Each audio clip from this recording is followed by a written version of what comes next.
In April 1591, Carlo Emanuele, Duke of Savoy, traveled to Spain to meet with his father-in-law, Philip II.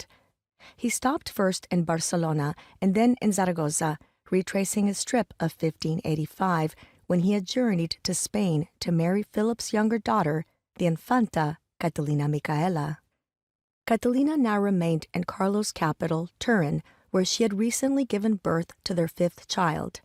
From Zaragoza, where they had married 6 years earlier, Carlo wrote to her, recalling their wedding night.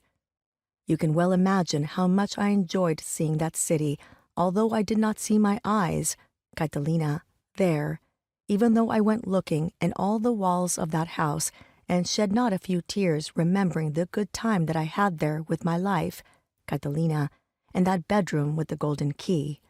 You understand my meaning well." Catalina responded, "If you had shed tears at not finding me there and in the room of the golden key, I promise you that I have not shed fewer at reading your letter and at every time that I remember that I am so far away from you and that I remember when we have been together." The room with the golden key, to which both Carlo and Catalina referred, was the bedroom where they had consummated their marriage on the night of 11 March 1585, an act that an anonymous chronicler noted had pleased all. While wedding guests, courtiers, chroniclers, and even Catalina's father, Philip II, were pleased that the marriage had been consummated, what might Catalina, just 17 and a half at the time, have been feeling as her wedding approached?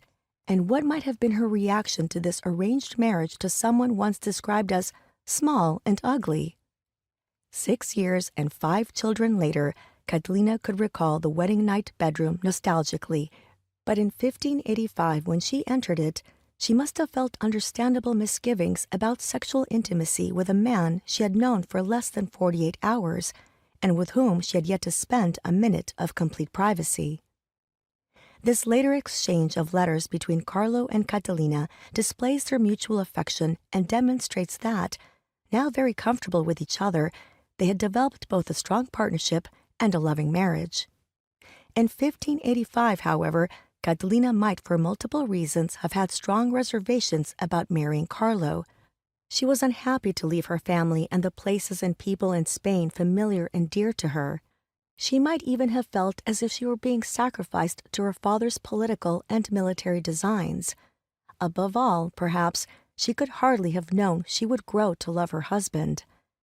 Marriage between aristocrats, especially those of the highest rank, was hardly predicated on affection, and she had no reason to feel confident that she and her husband would bond emotionally.